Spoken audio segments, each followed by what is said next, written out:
السلام علیکم ورحمۃ اللہ جی ناظرین، میں ہوں حافظ حبیب محمد۔ آپ سن رہے ہیں حالات زندگی سید عطا اللہ شاہ بخاری رحمہ اللہ تعالی۔ سید صاحب مجلس احرار جو کہ ایک سیاسی و مذہبی جماعت تھی کے بانی تھے۔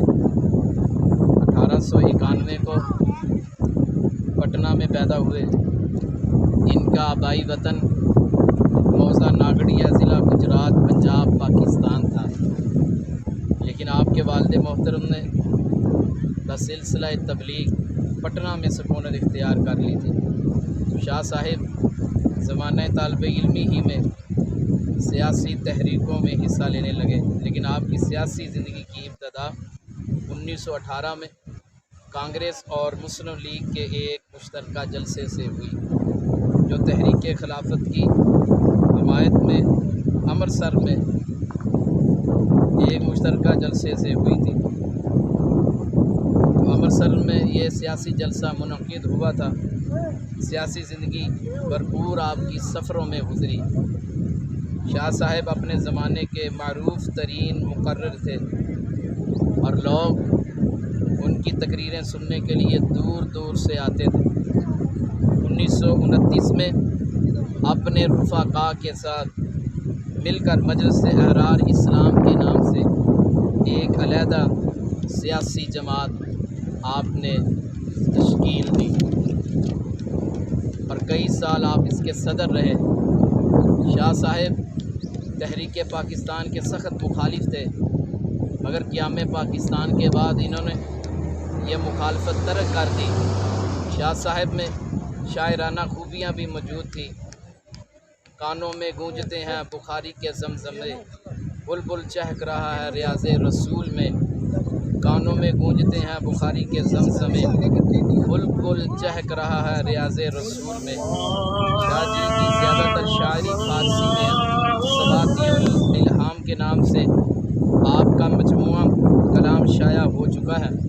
تو شاہ جی برصغیر کے بے مثال خطیب اور عظیم مجاہد تھے۔ قرآن مجید پڑھتے تو معلوم ہوتا کہ قرأت و تجوید کے تمام لوازم کے ساتھ لحن دودی سے سرفراز کر دیے گئے ہیں۔ اردو بولتے تو شبہ پڑتا کہ غالب ذوق اور داغ کی شاعری کو چھوڑ کر آپ نے خطابت اختیار کر لی ہے۔ تو پنجابی زبان میں بات کرتے تو محسوس ہوتا کہ راوی اور جناب نے اپنی روانیاں انہیں عطا کر دی ہیں۔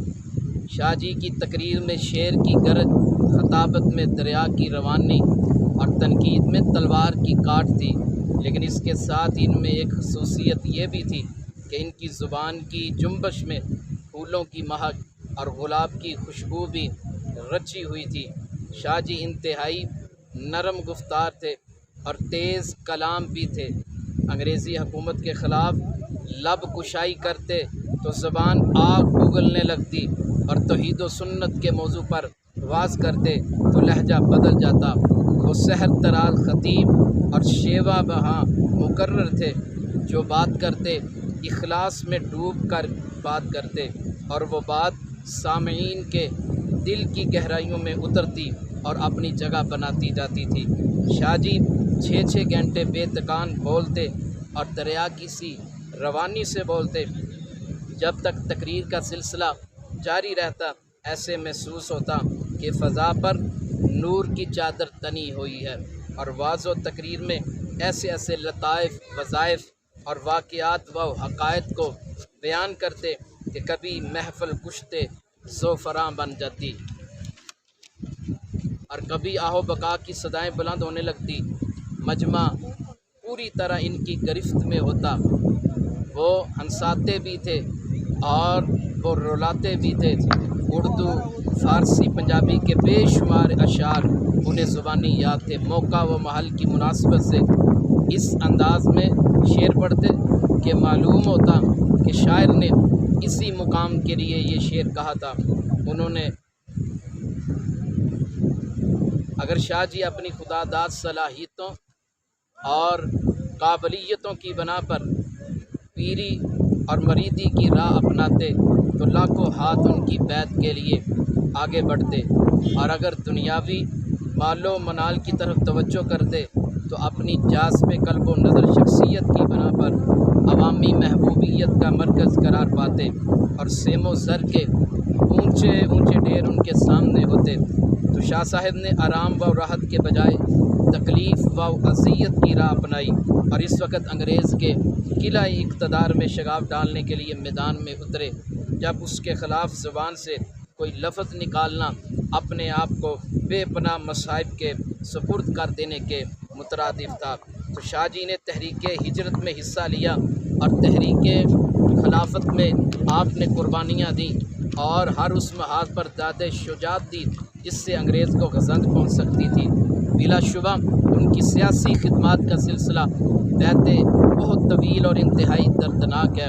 مجلس احرار کے قیام کے بعد وہ آخری لمحوں تک اس سے وابستہ رہے اور اس میں یا تو درمیانے درجے کے لوگ شامل تھے یا غریب و ندار اور بر صغیر کو انگریزی استعمار سے نجات دلانے کے لیے شاہ جی نے جو جد و جہد کی وہ آب زر سے لکھنے کے لائق ہے۔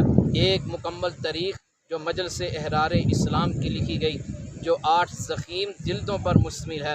اس کو لکھنے والے مرد قلندر کا نام مرزا غلام نبی جانباز تھا۔ یہ کتاب انہوں نے خود ہی شائع کی، خود ہی اس کی فروخت کا انہوں نے اہتمام کیا۔ یہ بات ہمیشہ یاد رکھنی چاہیے کہ مجلس احرار ہمیشہ انگریزی حکومت کی معطوف رہی اور اوپر سے ان کے مال و وسائل بھی بڑے محدود تھے۔ تو شاہ صاحب نہایت ہی حاضر جواب تھے۔ ایک دفعہ وہ کہیں تقریر کر رہے تھے کہ کسی نے ان سے سوال کیا، آپ کے نزدیک حضرت علی رضی اللہ تعالیٰ عنہ کا درجہ بلند ہے یا حضرت عمر رضی اللہ تعالیٰ عنہ کا درجہ بلند ہے؟ تو آپ نے جواب دیا، حضرت علی میرے آقا کے مرید ہیں اور حضرت عمر رضی اللہ تعالیٰ عنہ آپ کی مراد ہیں۔ مجھے میرے نانا کے مرید اور مراد دونوں سے محبت ہے۔ آپ بڑے حاضر جواب تھے، تو جب آپ نے یہ جواب دیا تو وہ سوال کرنے والا مطمئن ہو گیا۔ تو رمضان سے ایک دن پہلے ایک نوجوان سے ان سے کہا کہ شاہ جی شدید گرمیوں کا موسم ہے اور کل سے روزے شروع ہو رہے ہیں، کوئی ایسا مسئلہ بتائیے کہ کھایا پیا بھی جائے اور روزہ بھی نہ ٹوٹے۔ تو فرمایا کل روزہ رکھ کر میرے پاس آ جانا، میں تمہیں جوتے ماروں گا، تم جوتے کھاتے جانا اور آنسو پیتے جانا، کھاتے جانا اور کھاتے بھی رہو گے، پیتے بھی رہو گے اور روزہ بھی نہیں ٹوٹے گا۔ تو شاہ جی شاعر بھی تھے اور ندیم ان کا تخلص تھا۔ انہوں نے فارسی، اردو، سرائکی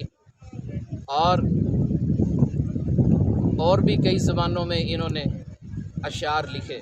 تو شاہ جی نے تحریک پاکستان سے اختلاف کیا تھا، لیکن جب پاکستان قائم ہو گیا تو شاہ صاحب اس کے زبردست حامی بن گئے۔ انہوں نے صاف لفظوں میں انکار اعلان کیا کہ میں نے اور میری جماعت نے قیام پاکستان کی مخالفت کی تھی اور ہم ایک ہندوستان کے حامی تھے۔ اب پاکستان بن گیا ہے، ہم اپنے موقف میں ہار گئے ہیں اور ہمارے مخالف جیت گئے ہیں۔ اب جو شخص پاکستان کی مخالفت کرے گا ہم اس کے خلاف جنگ کریں گے۔ یہ ان کی اخلاقی جرت تھی۔ اس قسم کا اعلان کوئی بڑا آدمی ہی کر سکتا ہے اور بلا شبہ شاہ صاحب بڑے آدمی تھے۔ قیام پاکستان کے بعد انہوں نے اپنے آپ کو مرزائیت کی تردید اور ملک میں اسلامی نظام کی کوشش کے لیے وقف کر دیا تھا۔ مرزائیت کے سلسلے میں انہوں نے اس معاملے میں بڑی کامیابی انہیں حاصل ہوئی، لیکن اسلامی نظام کی منزل حاصل نہ کر سکے۔ آزادی کے بعد شاہ صاحب ملتان میں آپ نے سکونت اختیار کی۔ انہوں نے اپنے لیے کوئی چھوٹا بڑا مکان الاٹ نہیں کرایا اور حکومت کے کسی اہلکار سے ملنے کی کوشش آپ نے نہیں کی۔ وہ کرائے کے مکان میں رہتے تھے، اسی مکان میں آپ نے وفات پائی، اسی مکان سے ان کا جنازہ اٹھا۔ تو شاہ صاحب کا سلسلہ نسب 36 واسطوں سے حضرت حسن سے ملتا ہے۔ عمل و حرکت کے اعتبار سے بھرپور زندگی بسر کی، وہ ایسا بیتاب اور مضطرب دل لے کر آئے تھے جو اسلام اور مسلمانوں کی ہر مصیبت کے وقت بے قرار ہو جاتا تھا۔ ان کی آواز اتنی پردرد اور پرسوز تھی کہ بر صغیر اور عالم اسلام کے ہر سانحہ پر بے ساختہ ان کی آواز بلند ہو جاتی تھی۔ ظلم کے خلاف ان کی صدا اس درجہ مؤثر تھی کہ ایک آن میں سور اسرافیل بن جاتی تھی۔ ان کی آنکھیں اسلام اور اہل اسلام کی ہر اذیت پر اشکبار ہو جاتی تھی۔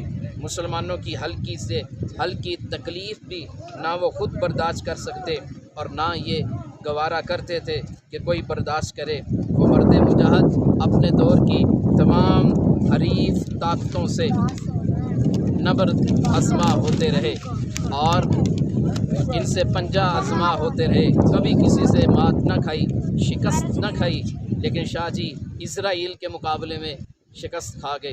موت کی تمہید بھی بڑی طولانی ہوتی ہے جو فالج، لقوہ اور یرکان کے انتہائی الجھے ہوئے عنوانات پر مشتمل تھی۔ تو بالآخر 9 ربیع الاول 21 اگست 1961 کی شام اس عالی مرتبہ شخص کی کتاب حیات کا آخری ورق ختم ہو گیا۔ اللہم اغفر لہ وارحمہ وعافہ واعف عنہ واکرم نزلہ ووسع مدخلہ۔ اللہم اغفر لآبائنا ولأمہاتنا ولمشائخنا ولأساتذتنا۔